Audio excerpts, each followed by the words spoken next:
Hi guys, I'm Vanessa and I've noticed that we struggle with setting boundaries or implementing our boundaries that we have set. So today I want to share a few tips and tricks on how to do so. If you like this video, give it a thumbs up. Thank you.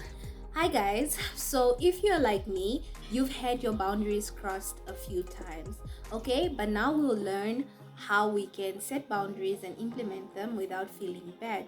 So, what are personal boundaries? Personal boundaries are rules and limits we've set for ourselves within relationship. A person with healthy boundaries can say no to others when they want to, and they can also be comfortable opening themselves up to intimacy and close relationships. Okay, so we're looking at boundaries. Boundaries should be based on your values or the things that are important to you. For example, if you value spending time with your family, you'll make sure you set firm boundaries about working late. Boundaries should be yours and yours only. Know your boundaries before entering a situation. This will make it less likely for you to do something that you're not comfortable with. You have to remember that you have a right to say no. You always have the right to say no.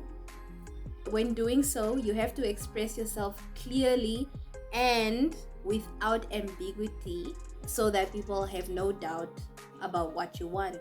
Examples. So I've written down a few examples of boundaries that you can set for yourself within a relationship with others. So I'll read them out. Number 1, I'm not comfortable with this. Number 2, I cannot do that for you. Number 3, this is not acceptable.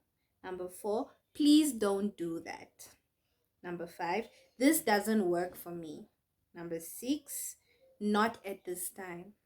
Number 7, I've decided not to. Number 8, I do not want to do that. Okay, another thing that's important is you should communicate your boundary with a consequence. For example, if you don't pay me back, next time I won't be willing to help.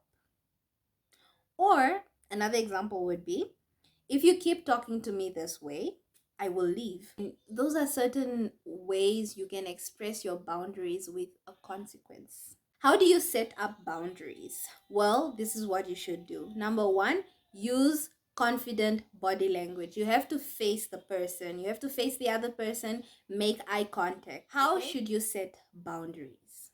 This is what you should do. Number 1, use confident body language. You have to face the other person, make eye contact, and use a steady tone of voice at an appropriate volume. So you don't want to be too quiet, you don't want to be too loud. Just find a middle ground, okay? Number 2, you have to plan ahead. You need to think about what you want to say and how you will say it before entering a difficult situation, okay? This can help you feel more confident about your position. Number 3, be respectful. Avoid yelling, using foul language, put downs, or giving silent treatment. It is okay to be firm, but your message will be better received if you are respectful in your approach. Number 4, compromise. Number 4, compromise. When appropriate, listen and consider the needs of the other person. You never have to compromise, but give and take is part of any healthy relationship. So, if you've realized, a boundary is basically the emotional and physical space between you and another person. It is healthy to have a good sense of where your feelings and opinions start and stop, and where the other person's feelings and opinions start and stop. It is especially important to know how to set boundaries between you and difficult people, particularly with those individuals who are critical, controlling, manipulative, demanding, or aggressive. Okay, so that is all I had prepared for today. I hope it helps in one way or another.